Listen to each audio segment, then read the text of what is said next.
بسم اللہ الرحمن الرحیم۔ آج ہم آپ کو اپنی ویڈیو میں ایک بہت دلچسپ واقعہ بتانے لگے جو کہ سبق آموز واقعہ ہے۔ حضرت عیسیٰ علیہ السلام اور لالچی شاگرد کا واقعہ۔ ایک دفعہ حضرت عیسیٰ علیہ السلام اپنے شاگرد کے ساتھ ایک سفر پر جا رہے تھے۔ راستے میں ایک جگہ آرام کی غرض سے رکے اور شاگرد سے پوچھا، تمہاری جیب میں کچھ ہے؟ شاگرد نے جواب دیا، جی میرے پاس 2 درہم ہے۔ حضرت عیسیٰ علیہ السلام نے اپنی جیب سے 1 درہم نکال کر شاگرد کو دیا اور فرمایا، یہ 3 درہم ہو جائیں گے، قریب ہی آبادی ہے، تم وہاں سے 3 درہم کی روٹیاں لے آؤ۔ شاگرد چلا گیا اور راستے میں واپس آتے ہوئے سوچنے لگا، حضرت عیسیٰ علیہ السلام نے تو 1 درہم دیا تھا اور 2 درہم میرے تھے، جبکہ روٹیاں 3 ہیں۔ ان میں سے آدھی روٹیاں حضرت عیسیٰ علیہ السلام کھائیں گے اور آدھی روٹیاں مجھے ملیں گی، لہٰذا بہتر ہے کہ میں 1 روٹی پہلے ہی کھا لوں۔ چنانچہ اس شاگرد نے راستے میں ہی 1 روٹی کھا لی اور باقی 2 روٹیاں لے کر حضرت عیسیٰ علیہ السلام کے پاس پہنچا۔ حضرت عیسیٰ علیہ السلام اور شاگرد نے جب کھانا کھا لیا تو حضرت عیسیٰ علیہ السلام نے شاگرد سے پوچھا کہ 3 درہم کی کتنی روٹیاں ملی تھیں؟ شاگرد نے جواب دیا، اے اللہ کے پیارے نبی، 2 روٹیاں ملی تھیں، ایک آپ نے کھائی اور ایک میں نے کھائی۔ حضرت عیسیٰ علیہ السلام خاموش ہو گئے۔ کچھ دیر بعد وہاں سے روانہ ہو گئے۔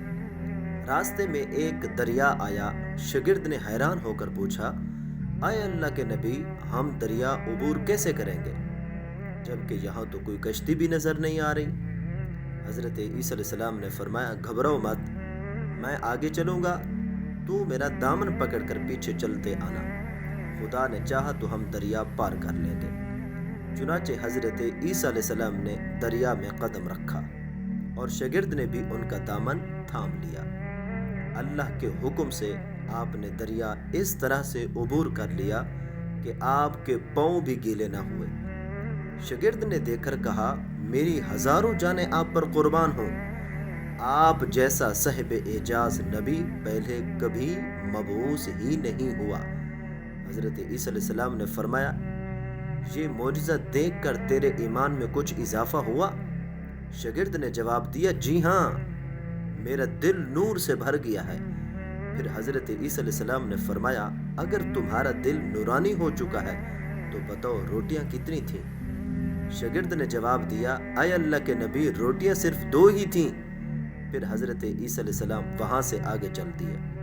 راستے میں ہرنوں کا ایک گول گزر رہا تھا۔ حضرت عیسیٰ علیہ السلام نے ایک ہرن کو اشارہ کیا تو وہ آپ کے پاس چلا آیا۔ آپ نے اسے ذبح کر کے اس کا گوشت کھایا اور شاگرد کو بھی کھلایا۔ جب دونوں گوشت کھا چکے تو حضرت عیسیٰ علیہ السلام نے اس کی کھال پر ٹھوکر مار کر کہا کہ اللہ کے حکم سے زندہ ہو جا۔ ہرن زندہ ہو گیا اور واپس دوسرے ہرنوں سے جا ملا۔ شاگرد نے یہ معجزہ دیکھ کر حیران ہو گیا اور کہنے لگا، اللہ کا شکر ہے کہ جس نے مجھے آپ جیسا نبی اور استاد عطا فرمایا۔ حضرت عیسیٰ علیہ السلام نے فرمایا، یہ معجزہ دیکھ کر تمہارے ایمان میں کچھ اضافہ ہوا؟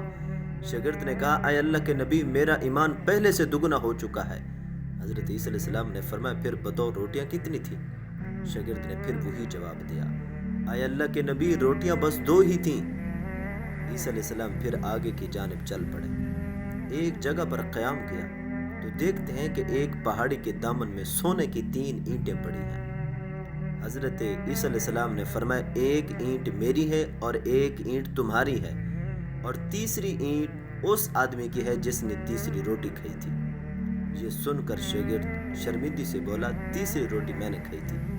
حضرت عیسیٰ علیہ السلام نے اس لالچی شاگرد کو چھوڑ دیا اور جاتے ہوئے فرمایا، 3 اینٹیں تم لے جاؤ، اور یہ کہہ کر حضرت عیسیٰ علیہ السلام وہاں سے روانہ ہو گئے۔ اب لالچی شاگرد اینٹوں کے پاس بیٹھ کر یہ سوچنے لگا انہیں کیسے گھر لے جایا جائے۔ اسی دوران کچھ ڈاکوں کا وہاں سے گزر ہوا۔ انہوں نے جب دیکھا کہ ایک شخص کے پاس سونے کی 3 اینٹیں ہیں تو انہوں نے اسے قتل کر دیا اور آپس میں کہنے لگے کہ اینٹیں 3 ہیں اور ہم بھی 3 ہیں، لہٰذا ہر ایک شخص کے حصے میں 1 اینٹ آئے گی۔ اتفاق سے وہ تینوں ڈاکو بھی بھوکے تھے۔ انہوں نے ایک ساتھی کو پیسے دے کر کہا کہ شہر قریب ہی ہے، تم وہاں سے روٹیاں لے کر آؤ اور کھانا کھانے کے بعد ہم اپنا اپنا حصہ تقسیم کر لیں گے۔ چنانچہ وہ شخص روٹیاں لینے گیا اور دل میں سوچنے لگا، اگر میں روٹیوں میں زہر ملا دوں تو باقی دونوں ساتھی مر جائیں گے اور میں تینوں اینٹوں کا اکیلا مالک بن جاؤں گا، جبکہ دوسری طرف اس کے دونوں ساتھیوں نے آپس میں مشورہ کیا کہ اگر ہم اپنے ساتھی کو قتل کر دیں تو ہمارے حصے میں 1.5 اینٹ آئے گی۔ جب ان کا تیسرا ساتھی زہر آلود روٹیاں لے کر آیا تو انہوں نے منصوبے کے مطابق اس پر حملہ کر کے اس کو قتل کر دیا۔ قتل کرنے کے بعد انہوں نے خوشی میں سوچا کہ اب کھانا کھا لیں، ہمیں کھانا بھی زیادہ مل گیا اور سونا بھی۔ پھر جب انہوں نے روٹیاں کھائیں تو وہ دونوں بھی زہر کی وجہ سے وہیں مر گئے۔ پھر جب واپسی پر حضرت عیسیٰ علیہ السلام اسی راستے سے گزرے تو دیکھا کہ اینٹیں ویسی کی ویسی رکھی ہیں، جبکہ پاس 4 لاشیں پڑی ہیں۔ آپ نے یہ دیکھ کر ٹھنڈی سانس بھری اور پھر فرمایا، دنیا اپنے چاہنے والوں کے ساتھ یہی سلوک کرتی ہے۔ اللہ ہمیں دنیا کی محبت سے محفوظ رکھے، آمین ثم آمین۔